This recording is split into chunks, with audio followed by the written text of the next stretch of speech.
Hello, I'm Ricki Lee, and today on the watch list, I'm joined by Kashi, CEO of Falconedge. The company has rolled out a strategic Bitcoin yield framework, positioning itself at the intersection of traditional finance and Bitcoin native innovation. It's a move that puts Falconedge firmly in the spotlight as more asset managers look for ways to generate yield in digital assets. Roy, welcome to the watch list.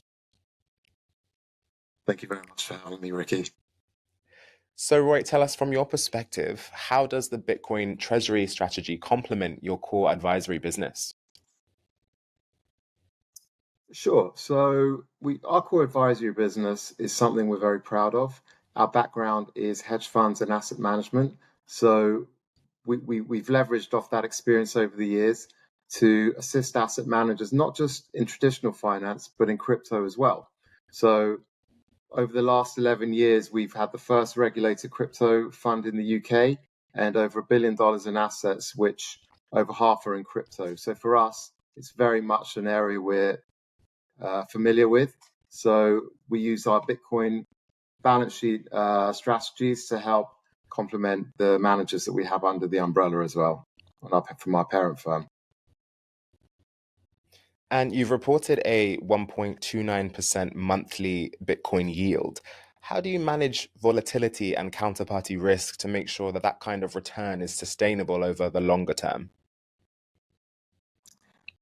Sure. Yeah, thanks for that. I mean, you can see from the RNS we put out this week that we made a 1.29% yield net on our balance sheet. First thing to note on that, there is no volatility or counterparty risk.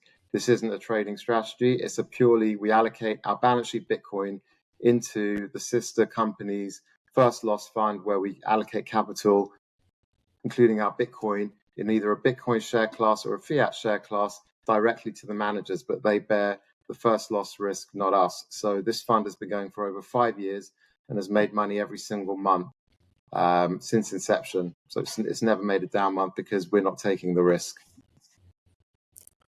Amazing. And so looking ahead, then, how much do you expect the Bitcoin yield strategy to contribute to overall revenue and earnings? And how do you balance that with performance with the core business? Sure. Obviously, the core business is incredibly important to us, as we've maintained throughout the whole IPO process. We currently have several funds that we advise, and that's growing. And we hope to put some announcements out in the near-term future on that.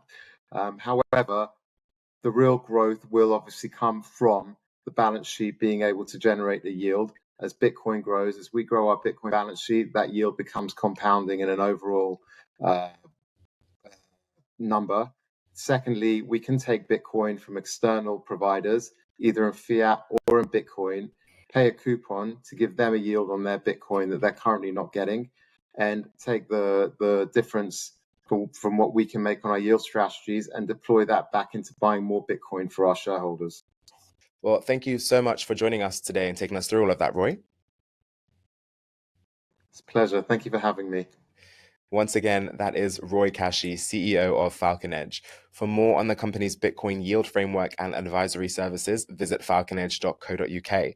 That's all for this episode of The Watch List. I'm Ricki Lee. Make good choices today.